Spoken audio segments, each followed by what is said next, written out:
大家好，我係蔡師傅。早幾日咧就喺維港泳嗰度攞咗個選手包啦。選手包入邊咧唔只有參賽嘅物品啦，同埋咧係比賽嘅時候咧就係將啲個人物品擺入個袋度咧，佢係會由灣仔咧送到去尖沙咀嘅。咁等你上岸嘅時候咧就已經有個人物品可以攞啦。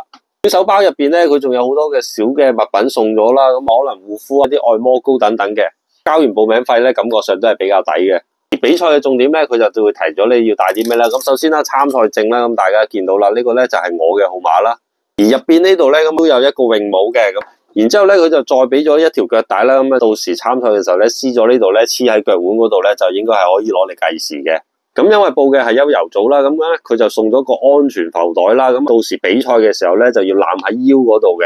咁啊，最後啦，就係咧有個運動員須知啊。咁啊，其實咧都唔少嘅資料啦。咁我自己狀態都唔係太好啦，早幾日轉天氣咧，就有啲中咗招。本約咗老友網上一齊去練水啦，咁但係因為身體不適咧，都冇去到啦。